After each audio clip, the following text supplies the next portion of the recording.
In today's fast-paced digital landscape, an effective mobile website has become a cornerstone of success for many of you out there, many of you cleaning and restoration business owners. So that's a fact. But ensuring that your website is optimized for mobile users is no longer optional. It is a strategic must. You can build a website, but will they come? I don't know. Welcome you to the program today. John Clendenning is the regular guest of ours, founder and CEO of Carpet Cleaner Marketing Masters. Welcome. Hey, Jeff, how's it going? It's going great. It's good to have you back, though. We're going to talk today about mobile websites. I mean, they're everywhere. Yep. You pick up your phone, your tablet, you use them. But break it down for us. Building a website is one thing. Can you share some details on why mobile optimization is so important? Well, we all have these funky little handheld devices nowadays. So people start, this is the key that everybody's got to understand. They start their search on mobile when it's something more than just a quick commodity. And again, sometimes cleaning and emergency restoration, stuff like that, is I need it quick. So you got to think of that. But 70% of people start on a mobile device. What we find from the data we see on all of our clients' websites and Google Analytics and all the deep dives we do, there's a lot of movement to a desktop device afterwards to get more of the bigger experience. But so you get the type A personalities want it quick, and then there's at least they started there. They picked the people that they're interested in. They got, basically that the psychology got into their head and they go, okay, now let me go look them up now I'm back at the office. I'm back at home. Let me go a little deeper. So 70% start on a mobile device. You got to be mobily friendly and mobily optimized, or you're not even in the game. Okay, so we can see why it's so important, but let's now get into some tips. What can you share that people need to know about ensuring their websites are mobile friendly and effective for those they're trying to reach? Yeah, so it's got to be fast.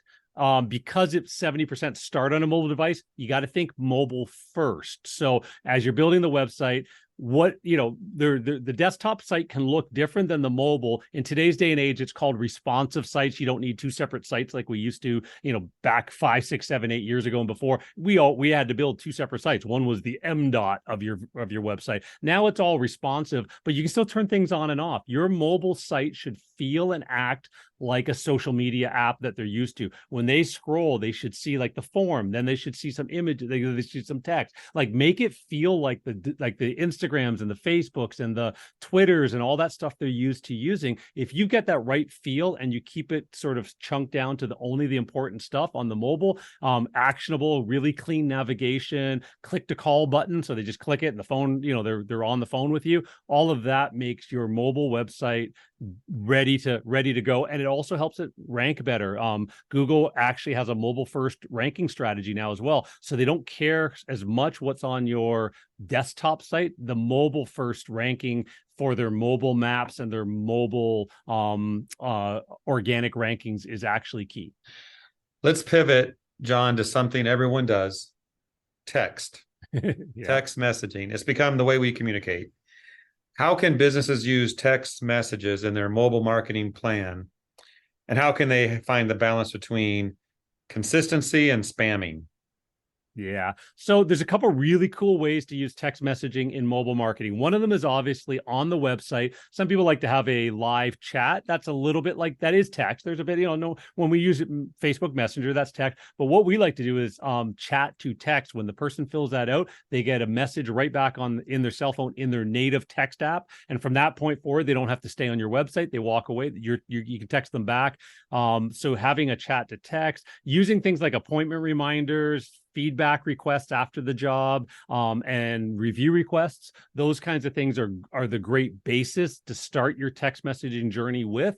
But then where do you expand from there? Well, you can have people join a text alert list. So one thing that we used to do way before the days of texting, we used to have an email alert list. Hey, if we have an opening in our schedule in the next 24 to 48 hours, do you want to be on that list? And you can get a bit of a discount for being on our sort of last minute club, and you can disregard it, but maybe somebody would pick up a spot and we'd get more people sign up for that. Well, that nowadays can be a text messaging list. Hey, anybody in this area, we've got an opening for tomorrow. One of our clients had to reschedule, and one of our trucks is going to be be, a little slow, we'll give you 20% off because you're on our, fast actors list or whatever. So keeping those types of things, and then the odd occasional campaign, but don't spam them. So make it either an important service announcement can be sent by text, a reminder that it's been 6 months or 12 months since they're cleaning is a good way as well.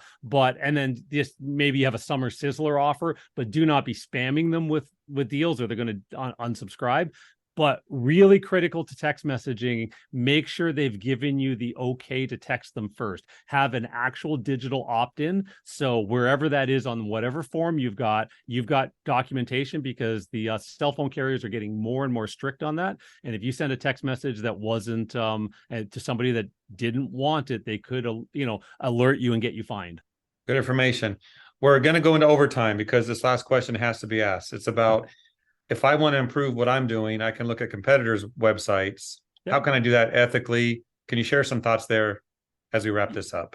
Yeah, so basically keep a list of your competitors and check their website out on your mobile device once every couple of months. See what they're doing, see what you like, see what, hey, I like the way this looks to this feature. So you can talk to your web developers about, hey, maybe I can add a couple of these things in. So follow along, but don't just stop there by looking at what they're doing. Also join their SMS lists and, any QR codes they have, scan those in. Just really follow along. You're not trying to plagiarize. You're not trying to steal. You're just, you're trying to sort of swipe the ideas, deploy it in a unique way for your company, still make it feel right for your company. But you might get some ideas, and it might not just be the other carpet cleaner as well. It might be your chiropractor. It might be, a real estate agent. It could be anything.